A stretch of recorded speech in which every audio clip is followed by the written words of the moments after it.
शांति। ये बाबा की 23 तारीख की साकार वाणी है। सार है मुरली का। मीठे बच्चे, देही अभिमानी बनकर सर्विस करो तो हर कदम में सफलता मिलती रहेगी। प्रश्न, किस स्मृति में रहो तो देही अभिमान नहीं आएगा? तो बाबा ने कहा, सदा स्मृति रहे कि हम गॉडली सर्वेंट हैं।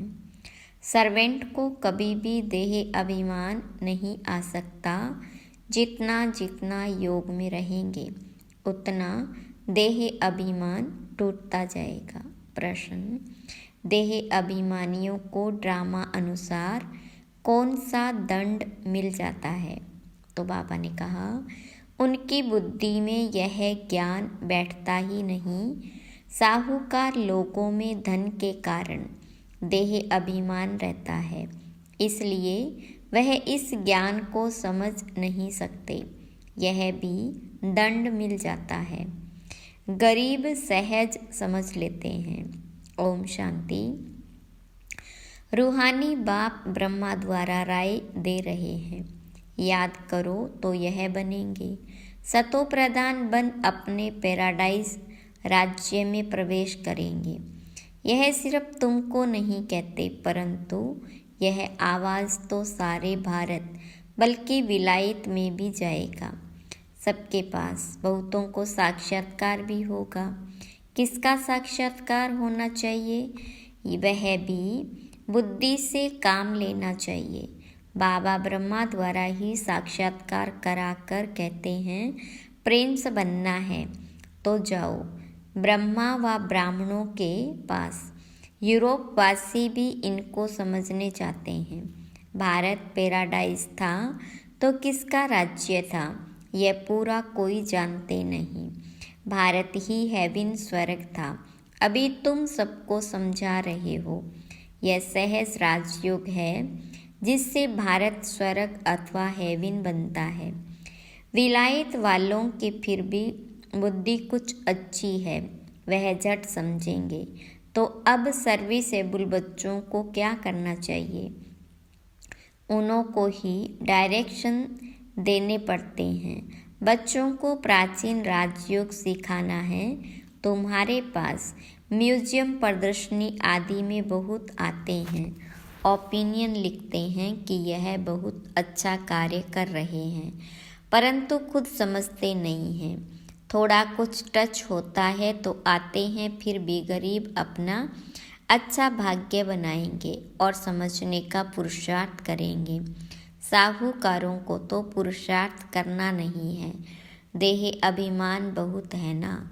तो ड्रामा अनुसार जैसे बाबा ने दंड दे दिया है, फिर भी उन द्वारा आवाज़ कराना पड़ता है। विलायत वाले तो यह नॉलेज चाहते हैं, सुनकर बहुत खुश हो जाते। गवर्नमेंट के ऑफिसर्स पिछाड़ी कितनी मेहनत करते हैं, परंतु उन्हें फुर्सत ही नहीं। उन्हों को बल घर बैठे साक्षात्कार भी हो जाए तो भी बुद्धि में नहीं आएगा। तो बच्चों को बाबा राय देते हैं, ओपिनियन अच्छी अच्छी इकट्ठी करके उनका एक अच्छा किताब बनावें। राय दे सकते हैं, देखो कितना सबको यह अच्छा लगता है।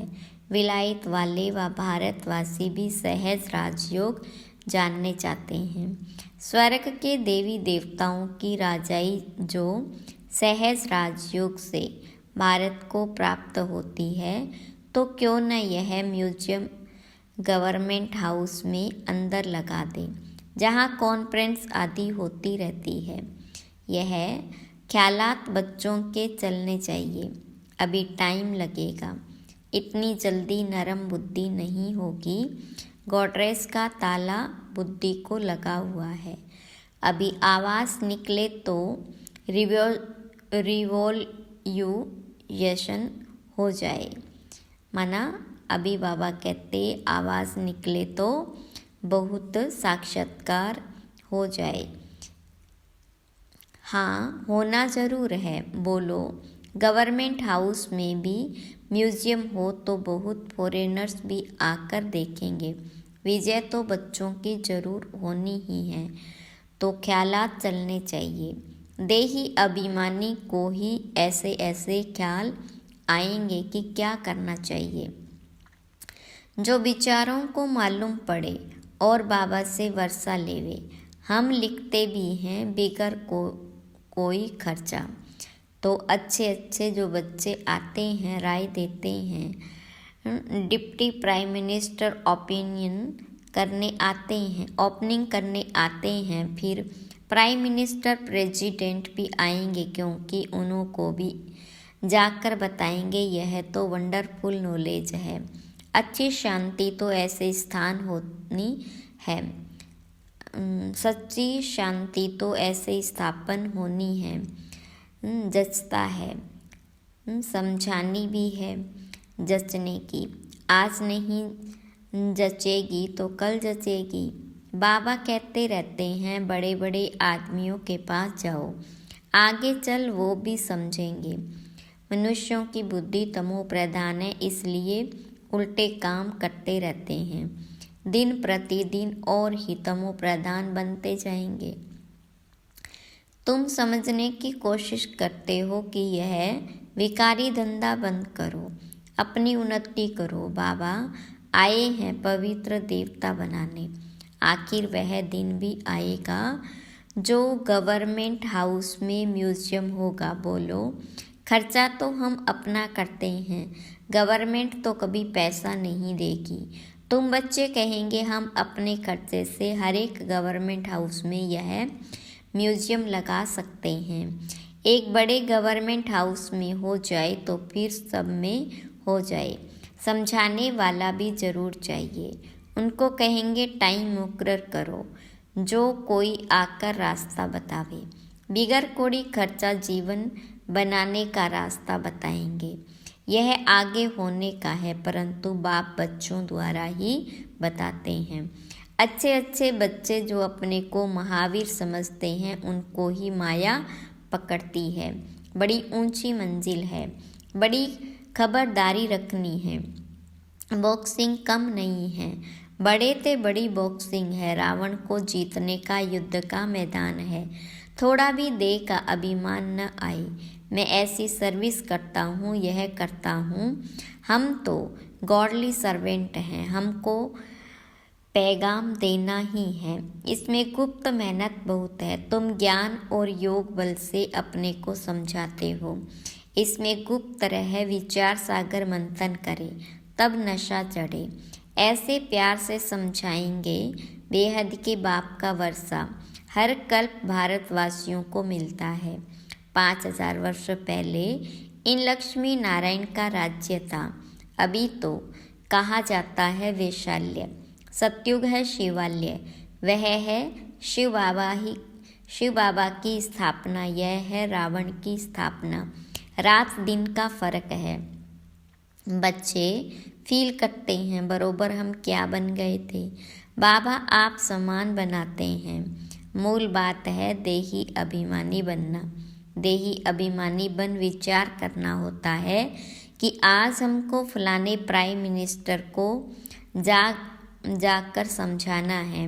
उनको दृष्टि दे तो साक्षात्कार हो सकता है। तुम दृष्टि दे सकते हो। अगर देही अभिमानी होकर रहो तो तुम्हारी बैटरी बढ़ती जाएगी। देही अभिमानी होकर बैठे, अपने को आत्मा समझ बाबा से योग लगाए, तब बैटरी भर सकती है। गरीब झट अपनी बैटरी भर सकते हैं, क्योंकि बाबा को बहुत याद करते हैं। ज्ञान बल अच्छा है, योग कम है तो बैटरी भर न सके, क्योंकि देह का अहंकार बहुत रहता है। योग कुछ भी है नहीं, इसलिए ज्ञान बाण में जौहर नहीं बढ़ता। तलवार में भी जौहर होता है। वही तलवार 10 रुपया, वही तलवार 50 रुपया। गुरु गोविंद सिंह की तलवार का गायन है। इसमें हिंसा की बात नहीं। देवताएं हैं डबल अहिंसक। आज भारत ऐसा, कल भारत ऐसा बनेगा तो बच्चों को कितनी खुशी होनी चाहिए।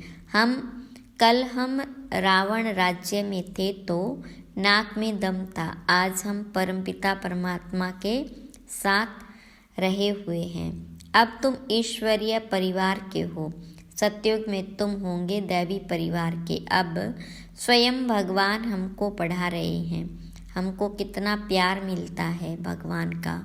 आधा कल्प रावण का प्यार मिलने से बंदर बन पड़े हैं, अब बेहद बाप का प्यार मिलने से तुम देवता बन जाते हो। 5000 वर्ष की बात है, उन्होंने लाखों वर्ष लगा दिए। यह भी तुम्हारे जैसा पुजारी था, सबसे लास्ट नंबर झाड़ में खड़ा है। सतयुग में तुमको कितना अथाह धन था, फिर जो मंदिर बनाए उनमें भी इतना अथाह धन था जिसको आकर लूटा। मंदिर तो और भी होंगे, प्रजा के भी मंदिर होंगे। प्रजा तो और ही साहूकार होती है, प्रजा से राजे लोग कर्जा उठाते हैं। यह बहुत गंदी दुनिया है, सबसे गंदा मुल्क है कलकत्ता। इनको चेंज करने की तुम बच्चों को मेहनत करनी है, जो करेगा सो पाएगा। दे अभिमान आया और गिरा, मन मनाभव का अर्थ नहीं समझते, सिर्फ श्लोक कंठ कर लेते। ज्ञान तो उनमें हो न सके, सिवाय तुम ब्राह्मणों के कोई मठ पंथ वाला देवता बन न सके। प्रजापिता ब्रह्मा कुमार कुमारियाँ ब्राह्मण बनने बिगड़ देवता कैसे बन सकेंगे? जो कल्प पहले बने हैं वही बनेंगे, टाइम लगता है। झाड़ बड़ा हो गया तो फिर वृद्धि को पाता जाएगा। चींटी मार्ग से विहंग मार्ग होगा। बाबा समझाते हैं, मीठे बच्चों बाबा को याद करो, स्वदर्शन चक्र फिराओ। तुम्हारी बुद्धि में सारा 84 का चक्र है। तुम ब्राह्मण ही फिर देवता और क्षत्रिय घराने के बनते हो। सूर्यवंशी चंद्रवंशी का भी अर्थ कोई नहीं समझते, मेहनत करके समझाया जाता है, फिर भी नहीं समझते हैं तो समझा जाता है अभी समय नहीं है, फिर भी आते हैं, समझते हैं। ब्रह्मा कुमारियों का बाहर में नाम ऐसा है, अंदर आकर देखते हैं तो कहते हैं यह बहुत अच्छा काम कर रहे हैं। यह तो मनुष्य मात्र के कैरेक्टर सुधारते हैं। देवताओं का कैरेक्टर देखो कैसा है, संपूर्ण निर्विकारी। बाबा कहते काम महाशत्रु है, इन 5 भूतों के कारण ही तुम्हारा कैरेक्टर बिगड़ा हुआ है। जिस समय समझ जाते हैं उस समय अच्छा बनते, बाहर जाने से सब कुछ भूल जाता। तब कहते सो करे श्रृंगार। यह बाबा गाली नहीं देते, समझाते हैं। दैवी चलन रखो, क्रोध में आकर भोंकते क्यों हो? स्वर्ग में क्रोध होता नहीं। बाबा कुछ भी सामने समझाते थे, कभी भी गुस्सा नहीं आता था। बाबा सब रिफाइन करके समझाते हैं। ड्रामा कायदे अनुसार चलता रहता है, ड्रामा में कोई भूल नहीं। अनादि अविनाशी बना हुआ है, जो एक्ट अच्छी चलती है फिर 5000 वर्ष के बाद होगी। कई कहते हैं यह पहाड़ी टूटी फिर कैसे बनेगी? नाटक देखो, महल टूटे फिर नाटक रिपीट होगा तो वही बने हुए महल देखेंगे। यह बहुत रिपीट होता रहता है। समझने की भी ब्रेन चाहिए, कोई की बुद्धि में बैठना बड़ा मुश्किल होता है। वर्ल्ड की हिस्ट्री ज्योग्राफी है ना। राम राज्य में इन देवी देवताओं का राज्य था, उन्हों की पूजा होती थी। बाबा ने समझाया तुम ही पूज्य और तुम ही पुजारी बनते हो। हम सो का अर्थ भी बच्चों को समझाया है। हम सो देवता, हम सो क्षत्रिय। बाजोली है ना, इनको अच्छी तरह समझना है और समझाने की कोशिश करनी है। बाबा ऐसे नहीं कहते धंधा छोड़ो, नहीं, सिर्फ सतो प्रधान बनना है। हिस्ट्री ज्योग्राफी का राज समझकर समझाओ। मूल बात है मन मनाभव। अपने को आत्मा समझ बाबा को याद करो तो सतो प्रधान बनेंगे। याद की यात्रा है नंबर 1। बाबा कहते मैं सब बच्चों को साथ ले जाऊंगा। सतयुग में कितने थोड़े मनुष्य हैं, कलयुग में इतने ढेर मनुष्य हैं। कौन सबको वापस ले जाएगा? इतने सारे जंगल की सफाई किसकी है? बागवान खिवैया बाबा को ही कहते, वही दुख से छुड़ाकर उस पार ले जाते।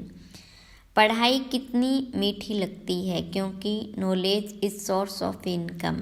तुमको कारून का खजाना मिलता है, भक्ति में कुछ नहीं मिलता। यहाँ पाँव पड़ने की बात नहीं, वह तो गुरु के आगे सो जाते। इससे बाबा छुड़ाते हैं। ऐसे बाप को याद करना चाहिए, वह हमारा बाप है, यह समझ लिया है ना। बाबा से वर्षा जरूर मिलता है, वह खुशी रहती। लिखते हैं, हम साहूकार के पास गए तो लज्जा आती थी, हम गरीब हैं। बाबा कहते, गरीब हो और ही अच्छा, साहूकार होते तो यहाँ आते ही नहीं। अच्छा, मीठे मीठे सिकिलदे बच्चों प्रति माता पिता बाप दादा का याद प्यार और गुड मॉर्निंग। रूहानी बाप की रूहानी बच्चों को नमस्ते, रूहानी बच्चों की रूहानी बाप दादा को याद प्यार गुड मॉर्निंग और नमस्ते। धारणा के लिए मुख्य सार। पहली पॉइंट, सदा इसी खुशी व नशे में रहना है कि अभी हम ईश्वरीय परिवार के हैं। स्वयं भगवान हमें पढ़ा रहे हैं, उनका प्यार हमें मिल रहा है, जिस प्यार से हम देवता बनेंगे। दूसरी पॉइंट, इस बने बनाए ड्रामा को एक्यूरेट समझना है, इसमें कोई भूल हो नहीं सकती। जो एक्ट हुई फिर रिपीट होगी, इस बात को अच्छे दिमाग से समझकर चलो तो कभी गुस्सा नहीं आएगा। वरदान, तूफान को तोहफा यानी गिफ्ट समझ, सहज क्रॉस करने वाले संपूर्ण और संपन्न भव। विस्तार, जब सभी का लक्ष्य संपूर्ण और संपन्न बनने का है तो छोटी छोटी बातों में घबराओ नहीं। मूर्ति बन रहे हो तो कुछ हैमर तो लगेंगे ही। जो जितना आगे होता है उसको तूफान भी सबसे ज़्यादा क्रॉस करने होते, लेकिन वो तूफान उन्हों को तूफान नहीं लगता, तोहफा लगता है। यह तूफान भी अनुभवी बनने की गिफ्ट बन जाते। इसलिए विघ्नों को वेलकम करो और अनुभवी बनते आगे बढ़ते चलो। स्लोगन, अलबेलेपन को समाप्त करना है तो स्वचिंतन में रहते हुए स्व की चेकिंग करो। अच्छा, ओम शांति।